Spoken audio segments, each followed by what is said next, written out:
यहाँ पर एक बच्चा 70 फीट की ऊंचाई से गिर गया जो सीधा कार के बोनट पर जा गिरा। कार का बोनट चपक गया लेकिन बच्चे को कुछ नहीं हुआ।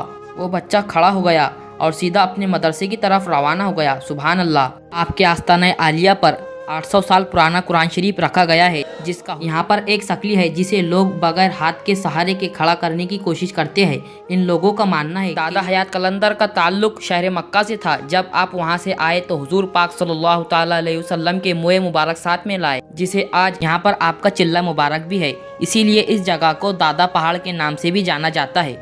अस्सलामु अलैकुम नाजरीन, आप सभी का इस्तकबाल है आपके अपने चैनल तहीज़ीम खान ऑफिशियल में।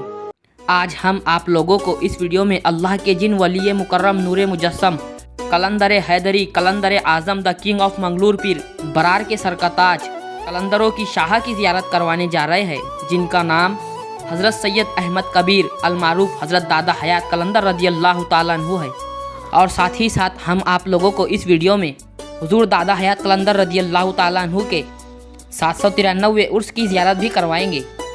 हज़रत दादा हयात कलंदर रज़ियल्लाहु ताला अन्हु का आस्ताना आलिया मंगलूर पीर ज़िला वाशिम रियासत महाराष्ट्र में वाक़ है। एड्रेस की लिंक आपको डिस्क्रिप्शन में मिल जाएंगी। मैंने कहा जन्नत से सुहाना तेरा दरबार कलंदर, मैंने कहा जन्नत से सुहाना तेरा दरबार कलंदर, दरबारी कहा नूर हुस्न की भरमार कलंदर। खालिक का निशा मिलता है तेरी ही गली से, खालिक का निशा मिलता है तेरी ही गली से, आए जो तेरे पास वो मिलता है अली से।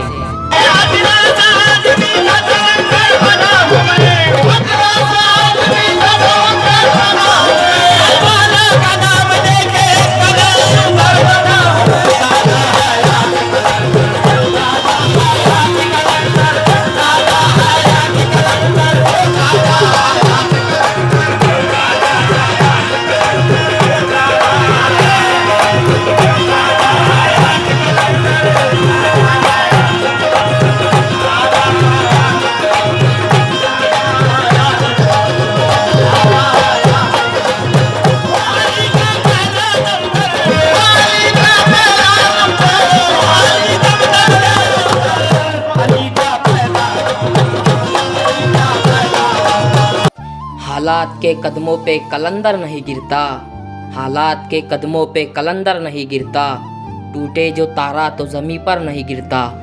गिरते हैं समंदर में बड़े शौक़ से दरिया, गिरते हैं समंदर में बड़े शौक़ से दरिया, लेकिन किसी दरिया में समंदर नहीं गिरता। रोशनी थी सदा कलंदर की, रोशनी थी सदा कलंदर की, मैं भी सुनता रहा कलंदर की। मेरे अंदर वो हम कलाम हुआ, मेरे अंदर वो हम कलाम हुआ, जब से पहनी रिदा कलंदर की। कब कौन शख्स जान पाया है, कब कौन शख्स जान पाया है, कीमती है अना कलंदर की। फूल खिलने लगे हैं सहरा में, फूल खिलने लगे हैं सहरा में, रंग लाई दुआ कलंदर की। अपने हुजरे में जब वो बैठा था, अपने हुजरे में जब वो बैठा था, गुफ्तगू थी जुदा कलंदर की। मौतेबर उसके अल्फाज होते हैं, मौतेबर उसके अल्फाज होते हैं, बात कोई सुना कलंदर की। वली होना आसान नहीं, ये बोरिया नशीन दुनिया की नेमतों को ठुकरा देते हैं और अल्लाह रब्बुल इज़्ज़त की रज़ा और खुशनौदी के लिए अपने आप को मिटा देते हैं। ये ऐसे वली होते हैं जिनकी खानकाहों में बादशाह वक्त बरहना हाजिर होते हैं। इसीलिए तो अल्लामा इकबाल फरमाते हैं कि मिटा दे अपनी हस्ती को अगर कुछ मर्तबा चाहे, मिटा दे अपनी हस्ती को अगर कुछ मर्तबा चाहे, कि दाना खाक में मिलकर गुलो गुलजार होता है। इस रुए ज़मीन पर कई औलिया इकराम आराम फरमा है। हम इस वीडियो में बड़े ही कामिलजात फ़कीर और कलंदर आज़म का जिक्र खैर करेंगे, जिन्हें दुनिया हुजूर दादा हयात कलंदर रज़ियल्लाहु ताला अन्हु के नाम से जानती है। आपका नाम सैयद अहमद कबीर शाह बदरुद्दीन लक़ब और दादा हयात कलंदर भी आपका लक़ब है, और आपको दादा हयात कलंदर इस नाम से ज़्यादा शोहरत हासिल है। आपका ताल्लुक़ सिलसिला रफ़ाइया कादरिया से है और आपको दिगर सलासिल से भी फैज़ और इजाज़त हासिल है। आपके वालिद माजिद का नाम हज़रत याहया रफ़ाई रज़ियल्लाहु ताला अन्हु है। आपका असल वतन मुल्क रूम शहर बतहा यानी शहर मक्का है। शहर बतहा ये मक्का का पुराना नाम हुआ करता था। शहर मक्का से आप हिंदुस्तान तशरीफ़ लाए। दक्षिण भारत की बुड्डनगिरी की पहाड़ियाँ जो चिकमंगलूर ज़िले में वाक़ है, वहाँ आकर आबाद हुए। बुड्डनगिरी की इन्हीं पहाड़ की गुफाओं में आपने कई सालों तक इबादत की और यहीं आपकी कई सारी करामतें भी जाहिर हुई। बुड्डनगिरी की पहाड़ियाँ जो चिकमंगलूर जिले में वाक़ है और कर्नाटक में आता है, यहाँ पर आपका चिल्ला मुबारक भी है, इसीलिए इस जगह को दादा पहाड़ के नाम से भी जाना जाता है।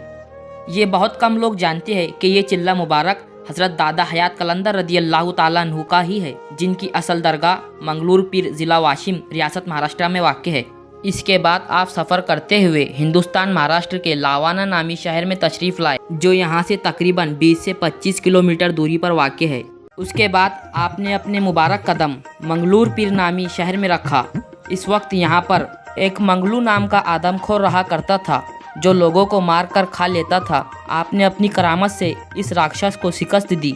इसके बाद इस गांव का नाम मंगलू से मंगलूर पीर हो गया। गुम है जो तेरी आँख का मंजर तलाश कर, बाहर जो खो गया है वो अंदर तलाश कर, जो तुझको तेरी ज़ात से बाहर निकाल दे, जो तुझको तेरी ज़ात से बाहर निकाल दे, दश्ते जुनू में ऐसा कलंदर तलाश कर। सुभान अल्लाह। सूफी कराम के मुताबिक इस रुए ज़मीन पर 4 कलंदर आज़म आराम फरमा है, जिनमें खुसूसियत के साथ दादा हयात कलंदर रदी अल्लाह ताला अन्हु, हज़रत बू अली शाह कलंदर रदी अल्लाह ताला अन्हु, लाल शाहबाज कलंदर रदी अल्लाह ताला अन्हु और हज़रत राबिया बसरी कलंदर रदी अल्लाह ताला अन्हु का भी नाम आता है। इस लिहाज से देखा जाए तो बू अली शाह कलंदर रदी अल्लाह ताला अन्हु का जो दौर था 1209 में आपकी पैदाइश हुई और आपका विसाल पाक 1324 में हुई, और लाल शाहबाज कलंदर का जो दौर था 1177 में आपकी पैदाइश हुई और आपकी विसाल पाक 1274 में हुई। जबकि दादा हयात कलंदर रदी अल्लाह ताला अन्हु का जिक्र किताबों में मिलता है कि आपका विसाल पाक 1261 ईस्वी 661 हिजरी में हुआ। इस एतबार से दादा हयात कलंदर रदी अल्लाह ताला अन्हु हिंदुस्तान के सबसे बुज़ुर्ग, सबसे सीनियर कलंदर हुए। सुभान अल्लाह। आपकी ये दरगाह किला नुमा नहीं बल्कि किला ही है। इसमें कुल 9 बुर्ज और 4 दरवाजे हैं। इन 4 दरवाज़ों से होकर आप दरगाह तक पहुंच सकते हैं। यहाँ पर बहुत सारी ज़िंदा करामतें और तारीख़ तबरुकात है, जिसमें से एक ये जरस है। ये घंटी यहाँ ज़माना कदीम से है। ये घंटी अष्ट धातु यानी 8 धातुओं से मिलकर बनी हुई है। इस पर फ़ारसी में कतबा लिखा गया है। दादा हयात कलंदर का ताल्लुक़ शहर मक्का से था। जब आप वहाँ से आए तो हुजूर पाक सल्लल्लाहु ताला अलैहि वसल्लम के मुए मुबारक साथ में लाए, जिसे आज इस दरबार में बड़े ही अदब व एहतराम के साथ हिफाजत से रखा गया है। यहाँ पर एक चक्की है जो दादा हयात कलंदर रदी अल्लाह ताला अन्हु की चक्की है। आपके मज़ार अक़दस के बिल्कुल करीब ही एक चौकी है जो दादा हयात कलंदर रदी अल्लाह ताला अन्हु की चौकी है। इस चौकी पर दादा हयात कलंदर रदी अल्लाह ताला अन्हु अक्सर अपना सर रखकर सोया करते थे। आपके मज़ार अक़दस पर एक गोला नुमा शय लटकी हुई है जो दौरे कदीम से है और ये भी अष्ट धातु यानी 8 धातुओं से मिलकर बनी हुई है। इसकी अभी तक पॉलिश नहीं की गई, फिर भी ये चमकदार व मुजल्ला दिखाई देता है। आपके मज़ार अक़दस के ऊपरी हिस्से में चांदी की एक टोपी नुमा शय लटकी हुई है, जिसे अक्सर ज़ाहिरीन अपने सर पर पहनते हैं और इन लोगों का मानना है कि इससे दुख दर्द दूर होते हैं। आपके आस्ताना आलिया पर 800 साल पुराना कुरान शरीफ रखा गया है, जिसका हुर्फ़े ज़ेर नुक्ता भी बदला ना गया, और आपके आस्ताने आलिया पर 800 साल पुराना नक्कारा है, जिसे कुछ खास मौक़ों पर बजाया जाता है।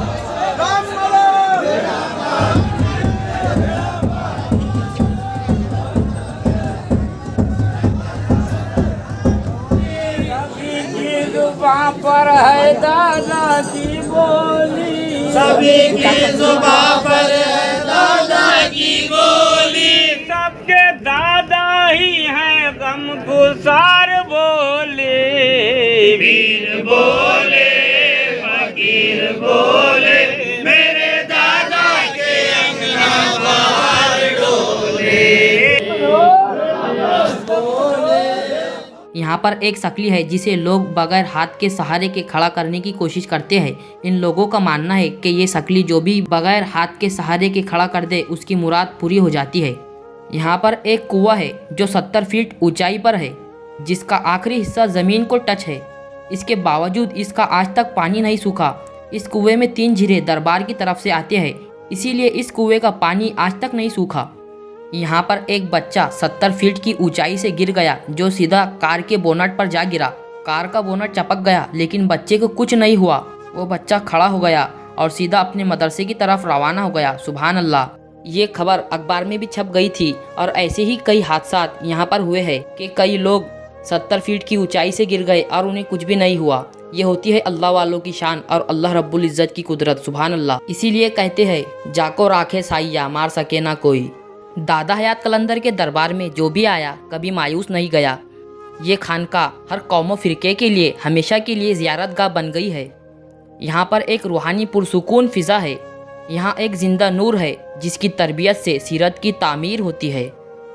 हज़रत दादा हयात कलंदर रज़ी अल्लाह ताला अन्हु का उर्स मुबारक 22 जमादियुल आखिर को मनाया जाता है। आपके उर्स मुबारक में ये करामत भी देखने को मिलती है कि रात के वक्त एक घोड़े पर आपका संदल लाया जाता है और आप इस घोड़े को दरबार की सीढ़ियाँ चढ़ाने की कितनी ही ज़बरदस्त कोशिशें करें आप नाकाम रहेंगे। जब तक इस घोड़े को दादा हयात कलंदर रज़ी अल्लाह ताला अन्हु की तरफ से इशारा ना हो तो ये घोड़ा दरबार की एक भी सीढ़ी नहीं चढ़ता। जैसे ही दादा हयात कलंदर रज़ी अल्लाह ताला अन्हु का इशारा घोड़े को हुआ तो ये घोड़ा खुद ब खुद ही हुजूर दादा हयात कलंदर की दहलीज पर जाकर सलामी देता है, सुभान अल्लाह। मध्य भारत में दीन की तबलीग इसी जगह से शुरू हुई है। बहमनियों ने, बादशाहियों ने, निज़ाम शाहियों ने, इसके बाद मुग़ल हुक्मरानों ने सर झुकाया है इस दरबार में।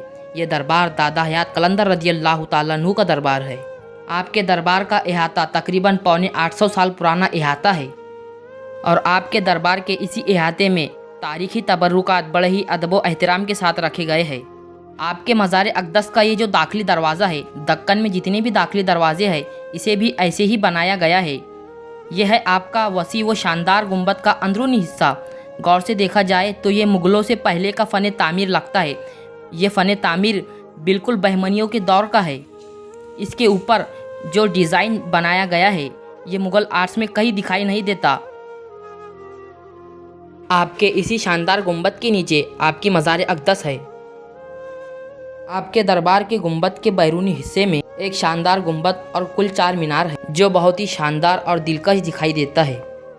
आपका दरबार किले में वाक़ है। इसी किले की दीवारें और बुरुज बहुत ही मजबूत और शानदार तरीके से बनाए हुए हैं जो कि कदीम फ़न तामीर की तरफ इशारा करते हैं। आपके दरबार के अहाते में तो कोई भी मज़ार मौजूद नहीं है, लेकिन आपके दरबार के पीछे ही आपके मुरीदो खलीफा हज़रत प्यारे साहब अलैहि रहमत व रिज़वान की मज़ार अक़दस है। हज़रत प्यारे साहब अलैहि रहमत व रिज़वान की मज़ार अक़दस मंगलूर पीर के दीवानपुरा इस इलाके में आती है। आपके दरबार से तकरीबन 5 से 6 किलोमीटर दूरी पर एक और दरबार वाक़ है जिनका नाम हज़रत सैयद दीवान साहब अलैहि रहमत व रिज़वान है। हज़रत सैयद दीवान साहब हज़रत दादा हयात कलंदर रज़ी अल्लाह ताला अन्हु के दीवान है। अगर आप लोग हज़रत दीवान साहब अलैहि रहमत व रिज़वान के दरबार पर गौर करें तो आप महसूस करेंगे कि हज़रत दादा हयात कलंदर रज़ी अल्लाह ताला अन्हु का फ़न तामीर और दीवान साहब अलैहि रहमत व रिज़वान के दरबार का फ़न तामीर एक जैसा ही है। अगर आपको ये वीडियो अच्छी लगी हो तो लाइक करें और अपनी राय कमेंट सेक्शन में लिखना बिल्कुल भी ना भूलें और साथ ही साथ हमारे चैनल को सब्सक्राइब भी कर लें। मिलते हैं नेक्स्ट वीडियो में, तब तक के लिए खुदा हाफिज़, अस्सलाम वालेकुम।